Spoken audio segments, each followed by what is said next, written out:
त्यामुळे next time Hindu सणांवर प्रश्न उठवण्याआधी 10 वेळा विचार करा। तुम्हाला कधी प्रश्न पडलाय का की आपण होलिका दहन का करतो? होळी जाळणं फक्त एक धार्मिक प्रथा नाहीये, तर यामागे खूप मोठा सायन्स आणि भारी हेल्थ बेनिफिट्स लपले आहेत, जे ऐकून तुम्हीही म्हणाल आपले पूर्वज खूप हुशार होते। तर ह्यासाठी हा व्हिडिओ शेवटपर्यंत नक्की बघा आणि हा व्हिडिओ आत्ताच सेव्ह करा। आधी आपण जाणून घेऊया यामागचं मानसिक आणि आध्यात्मिक महत्त्व। आपल्या सर्वांनाच होलिका आणि भक्त प्रल्हादांची गोष्ट तर माहितीच आहे, पण खऱ्या आयुष्यात याचा अर्थ काय? होळीचा सण वर्षाच्या अशा वेळी येतो जेव्हा आपण जुना ऋतू मागे सोडून नव्या ऋतूत प्रवेश करतो।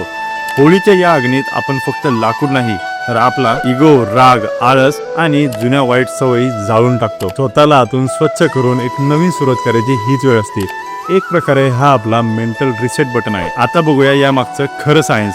होळीचा काळ म्हणजे थंडी संपून उन्हाळा सुरू व्हायचा एक ट्रान्झिशन पिरियड। या काळात तापमानात बदल झाल्यामुळे हवेत बॅक्टेरिया आणि व्हायरसची वाढ जास्त असते, म्हणूनच या दिवसात लोक जास्त आजारी पडतात। पण जेव्हा आपण होळी पेटवतो तेव्हा त्यात नुसतं लाकूड नाही तर शेणाच्या गौऱ्या, कडुनिंबाची पाने, एरंडेलचं झाड, कापूर आणि तूप टाकतो। हे सगळे जेव्हा एकत्र जळतं तेव्हा त्यातून निघणारा धूर हा प्रदूषक नसून एक नॅचरल डिसइन्फेक्टंट म्हणजे जंतुनाशक म्हणून काम करतो। तो आजूबाजूच्या परिसरात असणाऱ्या हानिकारक जंतू नष्ट करून हवा पूर्णपणे शुद्ध करतो। आता जाणून घेऊया या मागचं आयुर्वेद आणि हेल्थ बेनिफिट्स।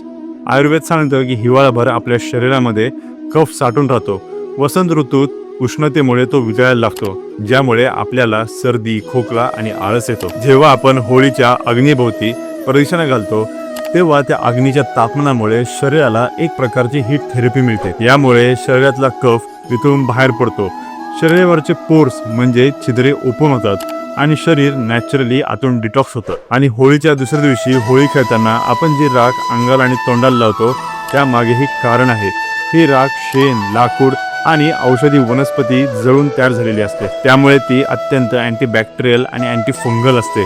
ती स्किनला लावल्यामुळे स्किन इन्फेक्शन पासून आपला बचाव होतो। थोडक्यात सांगायचं तर होलिका दहन हा आपला परिसर आणि शरीर स्वच्छ करण्याचा आणि आजारापासून वाचवायचा एक सायंटिफिक सण आहे। त्यामुळे यावर्षी होळी पूर्ण अर्थ समजून साजरी करा। बघायला गेलं तर आपल्या हिंदू धर्मामध्ये जेवढे पण छोटे किंवा मोठे सण आहेत, प्रत्येक सणामध्ये एक सायंटिफिक आणि हेल्थ बेनिफिट्स नक्की आहेत। त्यामुळे नेक्स्ट टाइम हिंदू सणांवर प्रश्न उठवण्याआधी 10 वेळा विचार करा। ही माहिती आवडल्यास जास्तीत जास्त लोकांपर्यंत पोहोचवा, तुमच्या मित्र परिवारांसोबत आत्ता शेअर करा आणि तुम्हाला सर्वांना होळीच्या खूप खूप शुभेच्छा। आणि अशाच भारी माहितीसाठी चॅनलला नक्की फॉलो करा।